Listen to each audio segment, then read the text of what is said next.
মৰমৰ ছাত্ৰ-ছাত্ৰীসকল ই কক্ষালৈ তোমালোকক স্বাগতম মই অংগৰাগ ভূঞা আৰু মই তোমালোকক দশম শ্ৰেণীৰ অসমীয়া বিষয়ৰ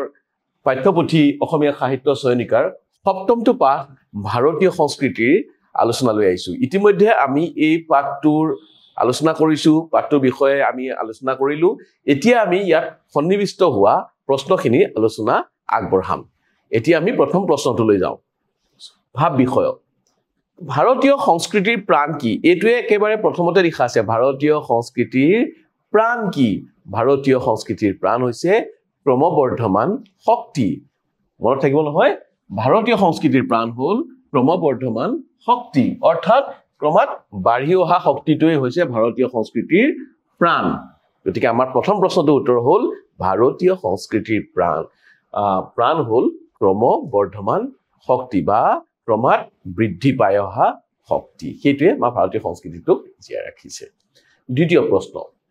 ফ্ৰম ভলগা টু গংগা কাৰ ৰচনা ইতিমধ্যে পাঠটো আলোচনা কৰোতেও মই কৈছিলো যে এইটো অত্যন্ত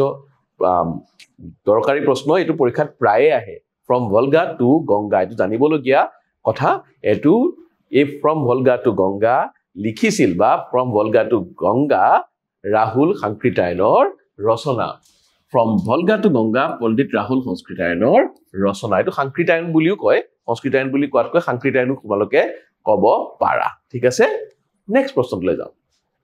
সৰ্বপল্লী ৰাধাকৃষ্ণনে কালিয়া দমনক কি আখ্যা দিছে যে কালিয়া দমনৰ বিষয়ে সৰ্বপল্লী ৰাধাকৃষ্ণনে বৰ দৰকাৰী কথা এটা কৈছে আৰু বৰ গুৰুত্বপূৰ্ণ কথা এটা কৈছে যে সৰ্বপল্লী ৰাধাকৃষ্ণই কালিয়া দমনক আৰ্যই অনাৰ্য সংস্কৃত কৰাৰ প্ৰতীকধৰ্মী নৃত্য বুলি কৈছে সৰ্বপল্লী ৰাধাকৃষ্ণৰ মতে কালিয়া দমন হৈছে অনাৰ্যক আৰ্যই এইটো উল্টা পুল্টা নকৰিবা কিন্তু অনাৰ্যসকল আগৰ পৰা আছিল তাৰ পিছত আৰ্যসকল আহিল সেই অনাৰ্যক আৰ্যই যে দমন কৰিলে তাৰ এটা প্ৰতীকধৰ্মী নৃত্য বুলি কৈছে যে আমি এনেকৈ লিখিব লাগিব অনাৰ্যক আৰ্যই সংস্কৃত কৰাৰ প্ৰতীকধৰ্মী নৃত্যই হৈছে কালিয়া দমন এইটো কথা কোনে কৈছে সৰ্বপল্লী ৰাধাকৃষ্ণনে প্ৰশ্নৰ উত্তৰ আমি এনেকৈ লিখিম সৰ্বপল্লী ৰাধাকৃষ্ণনৰ মতে কালিয়া দমন হৈছে অনাৰ্যক আৰ্যই সংস্কৃত কৰাৰ প্ৰতীকধৰ্মী নৃত্য এতিয়া পৰৱৰ্তী প্ৰশ্নলৈ যাওঁ কোনটো যুগক ভাৰতীয় সংস্কৃতিৰ বিস্তাৰ যুগ বুলিব পাৰি ভাৰতীয় সংস্কৃতিটো নিৰবিচ্ছিন্নভাৱে চলি আহিছে কিন্তু এটা বিশেষ যুগতহে ভাৰতীয় সংস্কৃতিৰ বিস্তাৰ ঘটিছিল আৰু সেইটো হৈছে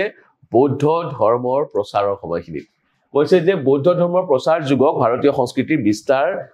যুগ বুলিব পাৰি কিয় বুলিব পাৰি কাৰণ বৌদ্ধ ধৰ্ম যেতিয়া প্ৰচাৰ কৰিবলৈ দেশ বিদেশলৈ বৌদ্ধ ধৰ্মীয় লোকসকল গৈছিল তেতিয়াই ভাৰতীয় সংস্কৃতিৰ বিস্তাৰ ঘটিছিল পৰৱৰ্তী প্ৰশ্নলৈ আহোঁ শিৱ আৰু শক্তিৰ পূজাৰ মূল ক'ত আৱিষ্কাৰ হৈছিল আৰ্যসকলে কিন্তু শিৱ আৰু শক্তি পূজা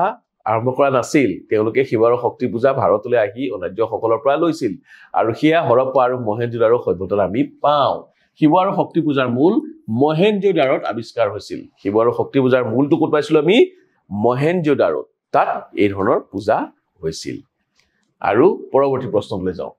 ইছলামীয় ভাস্কৰ্যৰ মূল সম্পদ কি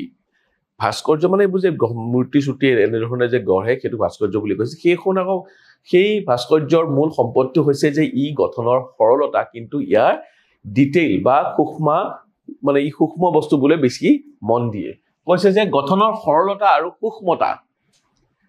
বৰ সহজ সৰলভাৱে ইয়াক গঠন কৰা হয় আৰু কিন্তু সূক্ষ্মতা হৈছে ইছলামীয় ভাস্কৰ্যৰ মূল সম্পদ একেবাৰে সহজ কথা ক'বলৈ গ'লে গঠনৰ সৰলতা আৰু সূক্ষ্মতা মনত নিশ্চয় থাকিব এতিয়া পৰৱৰ্তী প্ৰশ্নলৈ অজন্তাৰ ছবিবোৰত প্ৰকাশ পোৱা ভাৱ বস্তু দুটা কি কি অজন্তাৰ যিবোৰ ছবি আছিল সেই ছবিবোৰত দুটা বিশেষ ভাৱ প্ৰকাশ পাইছিল এটা হৈছে সমূহীয়া ভাৱ আৰু এটা হৈছে কি ব্যক্তিগত নহয় জানো এটা হ'ল সমূহীয়া ভাৱ আৰু এটা হ'ল কি হৈছে সন্ন্যাস জীৱনৰ ভাৱ এটাত জীৱনৰ হুলস্থুল আছে জীৱনৰ কাৰুকাৰ্য আছে জীৱনৰ বৈচিত্ৰ্য আছে নহয় জানো আৰু আনটোত আছে পৰিমিত ভাৱ মৌনতা দয়া এই ধৰণৰ বস্তুবোৰ প্ৰকাশ পাইছে গতিকে আমি দিব লাগিব অজন্তাৰ ছবিবোৰত প্ৰকাশ পোৱা ভাৱ বস্তু দুটাৰ ভিতৰত প্ৰথমটো হৈছে সন্ন্যাস জীৱন ইয়াত হৈছে মৌনতা দয়া এই ধৰণৰ ক্ষমা এই ধৰণৰ বস্তুবোৰৰ প্ৰাধান্য পাইছে আৰু দ্বিতীয়টো হৈছে সমূহীয়া জীৱনত আনন্দ উৎসাহেৰে ভৰা এই দুইটা বস্তু কিন্তু ইটোৰ লগত সিটোৰ মিল নাথাকে অসামঞ্জস্যমূলক বস্তু কিন্তু ইয়াক একেলগে বাস্তৱৰ যিটো অখণ্ডতা তাৰ মাজত ই প্ৰকাশ পাইছে বাস্তৱত কিন্তু দুইটাই আছে সন্ন্যাসো আছে আৰু সমূহীয়া জীৱনো আছে সন্ন্যাস বুলি ক'লে সাধাৰণতে ব্যক্তিগত জীৱন হয় সাধাৰণতে এই হুলস্থুলৰ পৰা আঁতৰি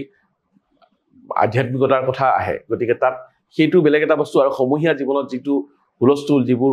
উৎসাহ উদ্দীপনা সেই বস্তুবোৰ কিন্তু সন্ন্যাস জীৱনত নাথাকে দুটা বেলেগ বেলেগ বস্তু প্ৰকাশ পাইছে এটা হ'ল সন্ন্যাস জীৱন আৰু এটা হৈছে সমূহীয়া জীৱন এইটোৱে হ'ল এই প্ৰশ্নটোৰ উত্তৰ এতিয়া আমি পৰৱৰ্তী প্ৰশ্নটোলৈ যাওঁ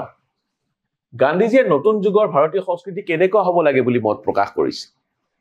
একেবাৰে সহজ গান্ধীজীয়ে কৈছিল যে নতুন যুগৰ ভাৰতীয় সংস্কৃতি সমন্বয়ৰ বস্তু হ'ব লাগে বুলি কৈছিল আমি এনেকৈ লিখিম গান্ধীজীয়ে নতুন যুগৰ ভাৰতীয় সংস্কৃতি সমন্বয়ৰ বস্তু হ'ব লাগে বুলি মত প্ৰকাশ কৰিছে এতিয়া পৰৱৰ্তী প্ৰশ্নটোলৈ আমি যাওঁ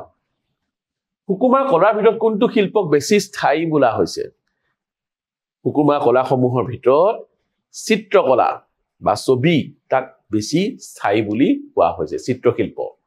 হুকুমাৰ কলাৰ ভিতৰত চিত্ৰশিল্পক বেছি স্থায়ী বুলি কোৱা হৈছে চিত্ৰশিল্প আমি লিখিব লাগিব মনত থাকিব নহয় এতিয়া আমি পৰৱৰ্তী প্ৰশ্নটোলৈ যাওঁ হেম বৰুৱাৰ সাহিত্য চৰ্চা সম্পৰ্কে 25টা মান শব্দৰ ভিতৰত এটি পৰিচয় দিয়া 25টা মান শব্দ বুলি ক'লে কম হ'ব 25টা মান শব্দৰ ভিতৰত দিবলৈ অকণ টানেই হয় অকণ বেছিকৈ লিখিবলগীয়া হ'ব গতিকে তোমালোকে ইয়াৰ মাজতো সৰু সৰু কৰিব পাৰা আৰু এইখিনিতে কৈ থৈ মই হেম বৰুৱা বুলি কৈছোঁ বহুতে হেম বৰুৱা বুলিও কয় দুইটাই শুদ্ধ সাম্প্ৰতিক স্তৰৰ লেখকসকলৰ ভিতৰত হেম বৰুৱা অন্যতম কবিতা আৰু গদ্য ৰচনা উভয় দিশতে তেওঁ বৰঙণি আগবঢ়াইছে তেওঁ কবিতাও বিখ্যাত আৰু গদ্য বিখ্যাত তেওঁৰ বালিচন্দা 1962 আৰু মন ময়ূৰী 1967 জন প্ৰখ্যাত কবিতা সংকলন আৰু তেওঁ গদ্য সাহিত্যসমূহ হ'ল আধুনিক সাহিত্য 1950 চনৰ সাগৰ দেখিছা 1954 চনৰ খান মিহলি ৰঙা কৰবীৰ ফুল কিউপিড আৰু চাইকি কন্নকি এই গাঁও এই গীত কন্নকি মেকং নৈ দেখিলো ইজৰাইল স্মৃতিৰ পাপৰি এইবোৰ হৈছে তেওঁৰ গদ্য সাহিত্যৰ চানেকি মনত থাকিব নহয় তেওঁৰ সাগৰ দেখিছা আৰু ৰঙা কৰবীৰ ফুল ভ্ৰমণ বৃত্তান্তমূলক গ্ৰন্থ সাগৰ দেখিছা ৰঙা কৰবীৰ ফুল এইকেইখন হৈছে তেওঁৰ ভ্ৰমণ বৃত্তান্তমূলক গ্ৰন্থ আধুনিক সাহিত্য আৰু খানমিহলি জটিল বিষয় আলোচনা বিষয় পুথি আধুনিক সাহিত্য আৰু খানমিহলি যিখন আছে এইকেইখন আলোচনাৰ পুথি জনতা আৰু পছুৱা কাকত সম্পাদনা কৰি সাংবাদিকৰ ক্ষেত্ৰখনতো ভৰি দিয়ে আৰু তেওঁ সাংবাদিকতা কৰিছিল জনতা আৰু পছুৱা নামৰ দুখন কাকতৰ সম্পাদনাও তেওঁ কৰিছিল এয়া হৈছে হেম বৰুৱা বা হেম বৰুৱাৰ সাহিত্য কৃতি এতিয়া আমি পৰৱৰ্তী প্ৰশ্নটোলৈ যাওঁ ভাৰতীয় সংস্কৃতিৰ পাঠটোৰ সাৰাংশ লিখা আৰু এতিয়া আমি এনেদৰে লিখিম হেম বৰুৱাই ভাৰতীয় সংস্কৃতিক সমন্বয় বা মিলনৰ সংস্কৃতি বুলি অভিহিত কৰিছে তেওঁ কৈছে যে আমাৰটো সমন্বয়ৰ বস্তু বুলি কৈছে নহয় এইটোৱে ক'ম যে সাংস্কৃতিক সমন্বয়ৰ বা মিলনৰ সংস্কৃতি বুলি তেওঁ অভিহিত কৰিছে ভাৰতীয় সংস্কৃতি গঢ় লৈ উঠিছে আৰ্য অনাৰ্য মংগোলীয় দ্ৰাবিড় আদি বিভিন্ন জনগোষ্ঠীৰ লগতে অতীজত ভাৰতলৈ আহি বসবাস কৰিবলৈ লোৱা গ্ৰীক শক হুন আদি বিভিন্ন জাতিৰ সমন্বয়ৰ মাজেৰে বিভিন্ন জনগোষ্ঠী বিভিন্ন জাতিৰ সমন্বয়ৰ মাজেৰে ভাৰতীয় সংস্কৃতি গঢ় লৈ উঠিছে আজিৰে পৰা মোগল ৰাজপুত আদি বংশৰ শাসন কালত ভাৰতীয় সংস্কৃতিৰ মূল খুঁটিলৈ নতুন নতুন উপনৈৰ মিলন ঘটিছে যদি ভাৰতীয় সংস্কৃতি এখন ডাঙৰ নদী হৈ বৈ গৈছে আৰু এই নদীৰ উপনৈ হিচাপে আহিছে শক হুন ৰাজপুত মোগল এইসকলৰ মাজলৈ নতুন নতুন এই ৰাজত্বৰ কালতেই বেলেগ বেলেগ আহি উপনৈ আহি লগ হৈছে উপনৈ মানে অন্য জনগোষ্ঠী বা অন্য জাতিৰ আহি সংস্কৃতি ইয়াতেই লগ হৈ পৰিছে আৰ্য অনাৰ্য দেৱ দেৱীৰ কথা কোৱাৰ লগতে উত্তৰ ভাৰতীয় আৰু দক্ষিণ ভাৰতীয় ভাস্কৰ্যৰ আভাসো ইয়াত প্ৰকাশ পাইছে যে দেৱ দেৱীৰ কথা যেনেদৰে শক্তি পূজা শিৱ পূজা আহি মহেঞ্জোদাৰোৰ যি শক্তি পূজা তাক আৰ্যসকলে আহি গ্ৰহণ কৰি ল'লেহি ঠিক তেনেকৈ কি কৈছে আমাৰ ভাস্কৰ্য যিবোৰ আভাস দিছে ভাস্কৰ্য আভাস ইছলামীয় প্ৰভাৱ পৰিছে কিন্তু প্ৰাক ইছলামীয় যিটো আছে প্ৰাক ইছলামীয় যিটো সংস্কৃতি আছিল সেইটোৰ লগত ইটোৰ সমন্বয় ঘটিছে এই ধৰণৰ কথাবোৰো তেওঁ ইয়াত কঢ়িয়াই দেখুৱাইছে ভাৰতীয় সংস্কৃতিৰ মাজত বিশেষকৈ ভাস্কৰ্য চিত্ৰ আদিত ইছলামীয় সংস্কৃতিৰ প্ৰভাৱ পৰিছে এই পৰিঘটনাই সংস্কৃতি মিলনকে সূচায় যে আমাৰ ভাৰতীয় সংস্কৃতিত যে ইছলামীয় সংস্কৃতিৰ যিটো প্ৰভাৱ পৰিছে আৰু সেইটো প্ৰভাৱ পাই দুইটা যে মিল খাই পৰিছে সেইটোৱে সেই সমন্বয় কৈছে যে ই সংস্কৃতিৰ মিলনকে সূচায়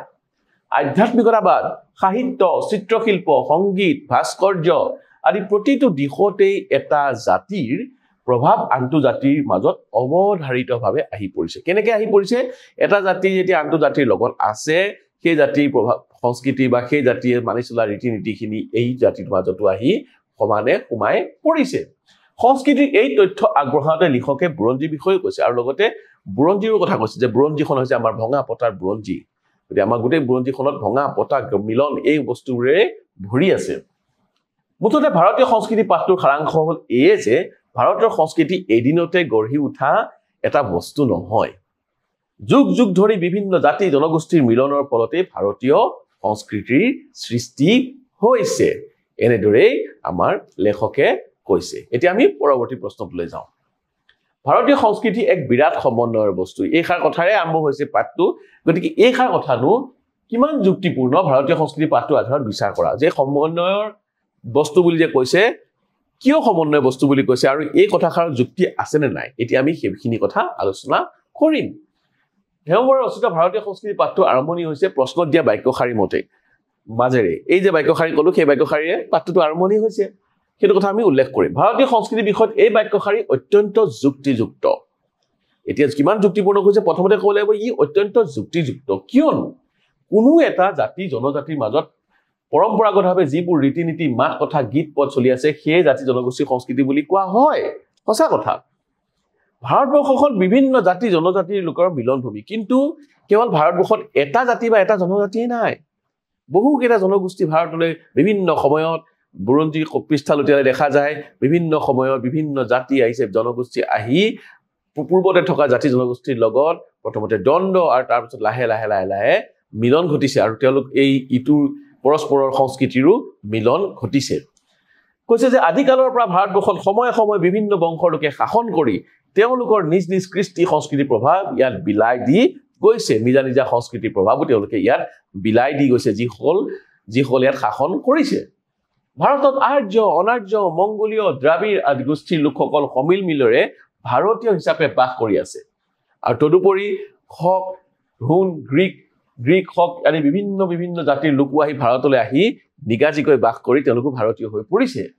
সময়ত পৰস্পৰে পৰস্পৰৰ লগত কথাৰ মিলা মিছাৰ ফলত নিজ নিজ ভাষা সামাজিক ৰাজনৈতিক আদৰ্শ সাহিত্য শিল্পকলা দৰ্শন আদি প্ৰতিটো ক্ষেত্ৰতে এক বিৰাট সমন্বয়ৰ সৃষ্টি হয় ইটো জাতিৰ লগত সিটো জাতি আহি যেতিয়া লগ হৈছে একেলগে যুগ যুগ ধৰি বাস কৰিছে ইটো জাতিৰ বস্তু সিটো জাতিৰ মাজত সম্পৃক্ত হৈ পৰিছে সেইটোৱে কৈছে যে পৰস্পৰৰ লগত কথা মিলা মিছাৰ ফলত মিলা মিছাৰ ফলত নিজ নিজ ভাষা সামাজিক ৰাজনৈতিক আদৰ্শ সাহিত্য শিল্পকলা দৰ্শন আদি প্ৰতিটো ক্ষেত্ৰতে বিৰাট সমন্বয়ৰ সৃষ্টি হয় সময়ত কোনটো জাতিৰ কি বৈশিষ্ট্য সেয়া উমান কৰাই টান হৈ পৰে সেইটো জানিবলৈ মানে টান হৈ পৰে কাৰণ কৈছে যে কোনটো জাতিৰ কি বৈশিষ্ট্য কোনটো জাতিলৈ গৈছে সেয়া সূক্ষ্মভাৱে বিচাৰ কৰা কঠিন হৈ পৰে এতিয়া উদাহৰণটো সেই আমাৰ ভাৰতবৰ্ষত আৰ্য অনাৰ্যৰ যিবোৰ সংস্কৃতি ইটো সংস্কৃতি সিটো সংস্কৃতি এনেদৰে সোমাই পৰিছে প্ৰকৃততে কোনটো সংস্কৃতিত কি আছে সেইটোৱে উমান কৰাটো টান হৈ পৰে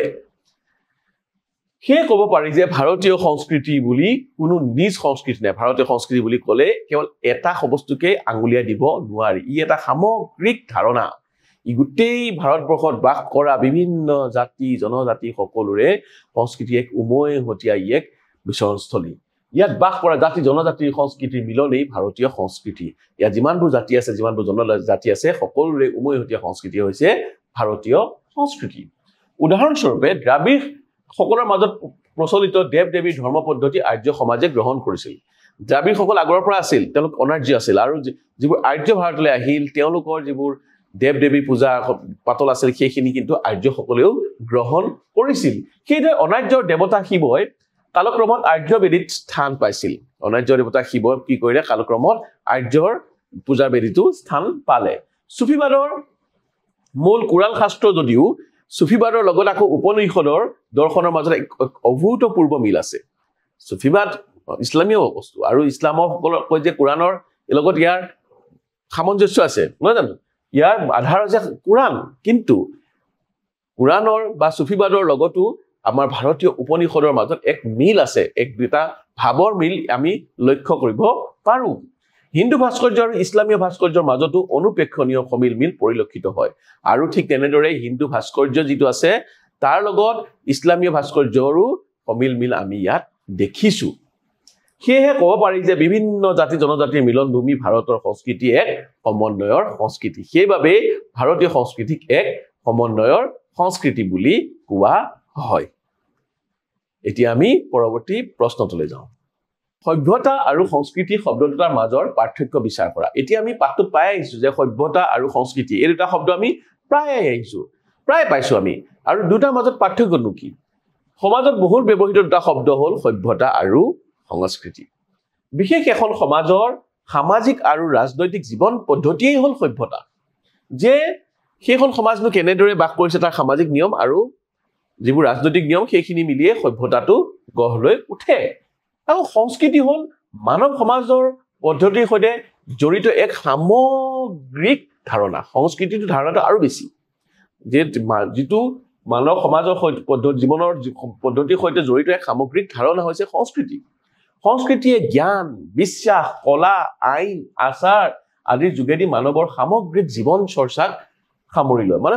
মানুহবোৰেনো কেনেদৰে এটা ৰাজনৈতিক আৰু সামাজিক নিয়মত মানুহ বাস কৰিছে সেইটো সভ্যতা সেই সভ্যতাৰ মাজত মানুহৰ জ্ঞান ধাৰণা কি মানুহৰ জ্ঞান কেনেধৰণৰ মানুহৰ চিন্তাধাৰা কেনেকুৱা মানুহৰ নিজৰ জীৱন চৰ্যা কেনেদৰে জীৱনটো তেওঁলোকে কি কৰিছে এই গোটেই সামগ্ৰিকতাক আৱৰিহে সংস্কৃতি হয় সংস্কৃতিটো বেছি এক বিশাল এক ধাৰণা সভ্যতাটো কেইটামান সমাজ আৰু সামাজিক আৰু ৰাজনৈতিক কিছুমান পদ্ধতি বাস কৰা পদ্ধতি হয়নে জীৱন পদ্ধতি হৈছে সামাজিক আৰু ৰাজনৈতিক জীৱন পদ্ধতি হৈছে সভ্যতা কিন্তু সেই সভ্যতাৰ লোকসকলৰ ধ্যান ধাৰণা জ্ঞান বিশ্বাস কলা আইন আচাৰ ব্যৱহাৰ ৰীতি-নীতি সকলো এই সংস্কৃতিৰ সামগ্ৰিকতাত সামৰি লোৱা হয় সভ্যতা আৰু সংস্কৃতি শব্দ দুটা এটা আনটোৰ পৰিপূৰক হলেও সভ্যতা থাকিলেহে সংস্কৃতি হ'ব কিন্তু এটা কথা আছে যে শব্দটোৰ মাজত কিন্তু অলপ পাৰ্থক্য আছে সভ্যতাই বিশেষ এক সামাজিক বা ৰাজনৈতিক অৱস্থা বুজায় ইতিমধ্যে কৈছো যে সভ্যতাই বিশেষ এক সামাজিক বা ৰাজনৈতিক অৱস্থা বুজায় কিন্তু সংস্কৃতি হৈছে সেই জাতিৰ প্ৰতিভা জাতিৰ জীৱনৰ প্ৰতিভা ই এটা সমাজ পদ্ধতি হৈছে সভ্যতা পিছে এনে ধৰণৰ জীৱন পদ্ধতিৰ জৰিয়তে সংস্কৃতি জীৱন সম্ভৱপৰ নহয় কেৱল এটা ব্যৱস্থাৰ মাজতে কিন্তু সংস্কৃতি নহয় এটা সুসভ্য জাতিৰ মাজতো কিন্তু মানে এটা বৈচিত্ৰপূৰ্ণ বা এটা সমৃদ্ধশালী সংস্কৃতি নাথাকিবও পাৰে কৈছে যে সমাজ সভ্য অৰ্থাৎ সুশৃংখল নহলে কিন্তু কোনো ব্যক্তি বা অনুষ্ঠানৰ পক্ষে সৃষ্টিমূলক কাম লোৱাটো সম্ভৱপৰ নহয় সমাজখন সুসভ্য হ'ব লাগিব আৰু শৃংখলিত হ'ব লাগিব তেতিয়াহে সৃষ্টিমূলক চিন্তাধাৰা বা সৃষ্টিমূলক উদ্ভাৱনবোৰ আহে কিন্তু সংস্কৃতি হৈছে কোনো এক জাতিৰ বা সমাজ এখনৰ জীৱন প্ৰতিভা বা জাতি এটাৰ জনজাতি এটাৰ বা এটা বিশেষ মানৱ এটা পৰিবেষ্টনীৰ কৈছে যে ই এটা জীৱনী প্ৰতিভা এটা জাতি সুসভ্য হৈ ইয়াৰ কোনো লেখত ল'বলগীয়া সাংস্কৃতিক স্তৰ নাথাকিব পাৰে এটা জাতি সুসভ্য হ'ব পাৰে কিন্তু তাৰ লেখত ল'বলগীয়া সংস্কৃতি নাথাকিবও পাৰে ভাষা সাহিত্য সুকুমাৰ কলা দৰ্শন আদি ক্ষেত্ৰ প্ৰকাশ পোৱা প্ৰতিভাই হৈছে জাতি বিশেষৰ সংস্কৃতিৰ মাপকাঠি ভাষা চিন্তা চৰ্চা সাহিত্য চিন্তা চৰ্চা ক'ত প্ৰতিফলিত হয় সাহিত্যত সুকুমাৰ কলা এইবোৰত মানুহৰ জাতিটো মানুহ বা সেই জাতিটো যিটো জাতি এটা সভ্য জাতিৰ তেওঁলোকৰ চিন্তাৰ চৰ্চা ভাৱ ধাৰণা বিশ্বাস ইত্যাদি প্ৰতিফলিত হয় ভাষা সাহিত্য আৰু সুকুমাৰ কলাৰ মাজেৰে আৰু এই হৈছে সংস্কৃতিৰ মাপকাঠি সভ্যতাই সমাজ শৃংখলিত কৰি সভ্যতাৰ কাম হৈছে সমাজখন শৃংখলিত কৰি ৰাখিব আৰু সৃষ্টিত আৰু ৰূপ দিয়াত সহায় কৰে কৈছে কি সভ্যতা যেতিয়া সুশৃংখলিত হয় এটা যেতিয়া নিয়মত চলে তেতিয়া ই যে শৃংখলিত হয় ই সৃষ্টিত উৎসাহ যোগায় আৰু সৃষ্টিত নতুন ৰূপ দিয়ে বা নতুন সৃষ্টি কৰিবলৈ ই উদগনি যোগায় আৰু এয়াই হৈছে সমাজ আৰু সংস্কৃতিৰ পাৰ্থক্য এতিয়া আমি পৰৱৰ্তী প্ৰশ্নটোলৈ যাওঁ উত্তৰ ভাৰতীয় ভাস্কৰ্যৰ বিষয়ে তোমাৰ পাঠ্যপুথিৰ সহায়ত লিখা এতিয়া উত্তৰ ভাৰতীয় ভাস্কৰ্যৰ বিষয়ে আমি ক'ব লাগিব আৰু উত্তৰ ভাৰতীয় ভাস্কৰ্যত বাহিৰৰ প্ৰভাৱ বহুত আহিছে আৰু সেই প্ৰভাৱৰ ফলত উত্তৰ ভাৰতীয় সংস্কৃতি বা ভাস্কৰ্যত ইয়াৰ প্ৰভাৱ আমি ভালদৰে দেখা পোৱা যায় বিভিন্ন সংস্কৃতিৰ মিলনভূমি ভাৰতত ভাস্কৰ্য শিল্প ক্ষেত্ৰত উত্তৰ ভাৰত দাক্ষিণাত্য ইছলামীয় সকলৰ ভাস্কৰ্যৰ মাজত কিছু স্বকীয়তা দেখা যায় এই গোটেইকেইটা বস্তু দেখা যায় যেনে উত্তৰ ভাৰতীয় ভাস্কৰ্যত কি পোৱা যায় বৃত্ত আৰু বক্ৰৰেখাৰ প্ৰাদুৰ্ভাৱ হয় উত্তৰ ভাৰতীয় যিবোৰ ভাস্কৰ্য আছে তাত বৃত্তৰ প্ৰাদুৰ্ভাৱ আছে বা বক্ৰৰেখাৰ প্ৰাদুৰ্ভাৱ আছে আকৌ ইয়াৰ বিপৰীতে কি আছে দক্ষিণ ভাৰতীয়ত আকৌ বৃত্ত নহয় তাত আছে সৰলৰেখা তাত সৰলৰেখা আছে আৰু কোণ আছে কৌণিক আছে ই সংহতি ভাস্কৰ্য আৰু ইয়াত বহিৰাগতিক প্ৰভাৱ পৰাৰ বাবে উত্তৰ ভাৰতৰ ভাস্কৰ্য নিজস্ব বৈশিষ্ট্য নিচেই কম কৈছে যে দক্ষিণ ভাৰতীয়ৰ এটা স্বকীয় বৈশিষ্ট্য আছে ইছলামীয় ভাস্কৰ্যৰ বৈশিষ্ট্য আছে উত্তৰ ভাৰতীয় ভাস্কৰ্যৰো বৈশিষ্ট্য আছে উত্তৰ ভাৰতীয়ত বৃত্ত আৰু বক্ৰৰেখাৰ প্ৰভাৱ বেছি কিন্তু কৈছে যে ইয়াত প্ৰভাৱ বেছি হোৱাৰ কাৰণে ইয়াৰ স্বকীয় বৈশিষ্ট্য অকমান ইফাল সিফাল হৈছে আৰু ইয়াত গোটেই কেইটা ইছলামীয় যিটো প্ৰভাৱ আছে সেই প্ৰভাৱটো ইয়াত আমি চকুত পৰিবলগীয়া হয় কৈছে ইয়াৰ নিজা বৈশিষ্ট্য খুব কম কাৰণ ই বাহিৰৰ কেইবাটাও ভাস্কৰ্যৰ প্ৰভাৱ ইয়াত দেখা যায় ইয়াৰ মন্দিৰবোৰত ইছলামীয় ভাস্কৰ্যৰ ভালেখিনি প্ৰভাৱ পৰিছিল মন্দিৰবোৰ যদি চাওঁ আমি দেখিম তাতো ইছলামীয় কাৰণ ইছলামসকল যেতিয়া ভাৰতলৈ আহিছিল প্ৰথম তেওঁলোকে উত্তৰ ভাৰতত থিতাপি লৈছিল গতিকে তেওঁলোকৰ ভাস্কৰ্যৰ লগত এই উত্তৰ ভাৰতৰ ভাস্কৰ্যৰ মাজত এটা তেওঁলোকৰ আদান প্ৰদান আৰম্ভ হৈছিল আৰু সেয়েহে ইছলামীয় ভাস্কৰ্য আৰু ভালেখিনি প্ৰভাৱ তাৰ মাজত পৰিছে উত্তৰ ভাৰতীয় ভাস্কৰ্যত দক্ষিণৰ ভাস্কৰ্যত কোণ আৰু সৰলৰেখা মই কৈছিলো নহয় সৰলৰেখা আৰু কোণৰ প্ৰভাৱ বেছি উত্তৰ ভাৰতত আছে বৃত্ত আৰু বক্ৰৰেখা আৰু দক্ষিণ ভাৰতীয়ত কোণ আৰু সৰলৰেখাৰ প্ৰাদুৰ্ভাৱ আছে দক্ষিণৰ ভাস্কৰ্যত কোণ আৰু সৰলৰেখাৰ প্ৰভাৱ বেছি গঠনৰ বিশালতা ইয়াৰ আন এটি বৈশিষ্ট্য আৰু ইয়াৰ প্ৰতিটো ভংগিমাই সুকীয়া দক্ষিণাত্যত আছে বিশালতা জাকজমকতা গঠন বহুত ডাঙৰ ডাঙৰকে সাজে আৰু সেই কঞ্জীভৰম যিটো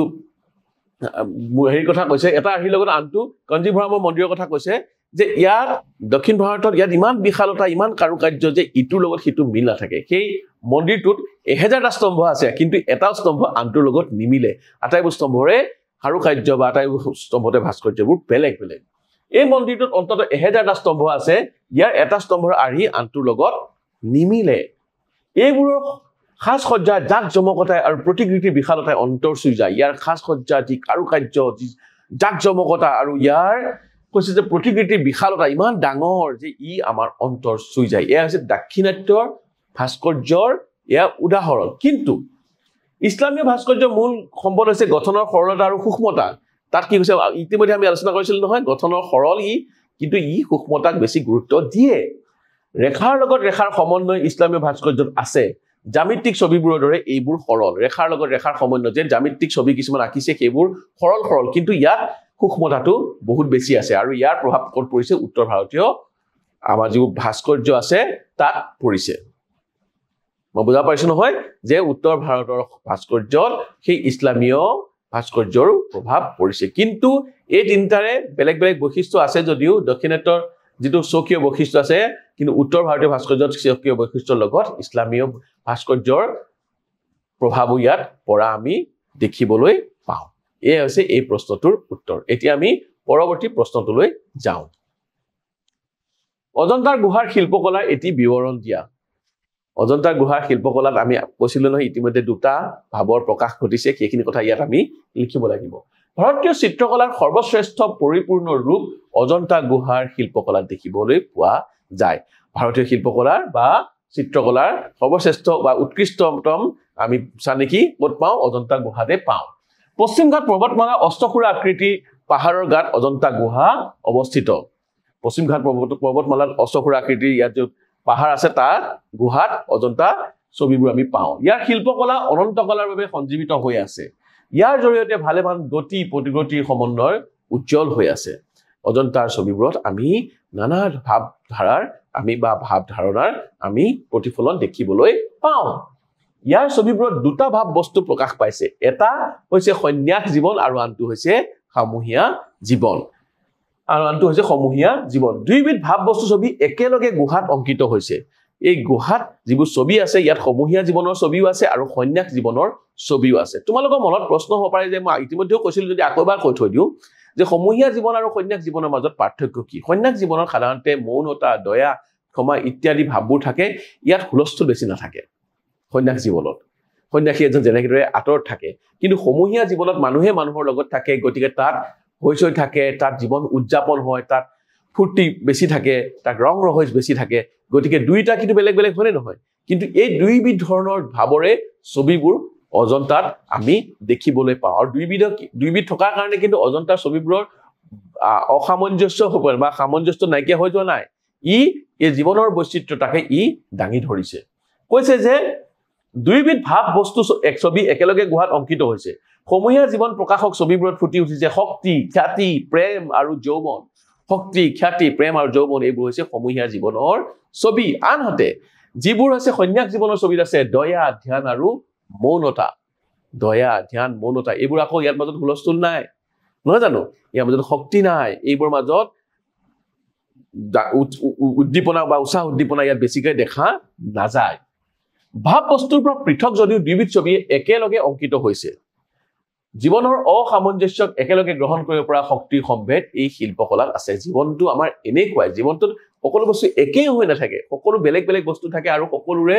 সামূহিকভাৱে সামগ্ৰিকতাই আমাৰ জীৱন আৰু সেই কথাটোৱে যেন অজন্তাৰ গুহাবোৰৰ ছবিবোৰত প্ৰতিফলিত হৈছে প্ৰাক মুছলিম যুগৰ জীৱন প্ৰাচুৰ্যৰ কথাও এই শিল্পকলাত দেখা যায় মুছলিমসকল অহাৰ আগতে আমাৰ জীৱনচৰ্যা কেনে ধৰণৰ সমৃদ্ধ আছিল কেনে ধৰণৰ বৈচিত্ৰ্যময় আছিল তাৰো আভাস ইয়াত পোৱা যায় পুৰুষ মহিলা শিশু বিবিধ ভংগীমাত সকলোবোৰ একে ঠাইতে অংকিত হৈছে পুৰুষ মহিলা শিশু সকলোবোৰ বিবিধ ভংগীমাত ইয়াত অংকিত হৈছে জীৱনৰ প্ৰাচুৰ্য যেন শিল্পীক মতলীয়া কৰি তুলিছে জীৱনৰ প্ৰাচুৰ্যই শিল্পীক আনন্দত আপ্লুত কৰি তুলিছে ছবিবোৰৰ ভাৱ বস্তুৰ অসামঞ্জস্যৰ মাজতো বাস্তৱৰ অখণ্ডতাৰ কথা সমন্বয়ৰ মাজেৰে প্ৰকাশ ঘটিছে গতিকে কৈছে যে এইখিনি মনত ৰাখিবা যে ছবিবোৰৰ ভাৱ বস্তুৰ অসামঞ্জস্যতা কৈছে না সন্ন্যাস জীৱনৰ সামূহিক জীৱনৰ ভাৱ বস্তুৰ অসামঞ্জস্যৰ মাজতো বাস্তৱৰ অখণ্ডতা কিন্তু বাস্তৱটো সকলো ইটোৰ পৰা সিটো পৃথক কৰিব নাই বাস্তৱত সকলো লগ খাই আছে সকলো একেলগে আছে গতিকে বাস্তৱৰ অখণ্ডতাৰ কথা সমন্বয়ৰ মাজেৰে ইয়াত প্ৰকাশিত হৈছে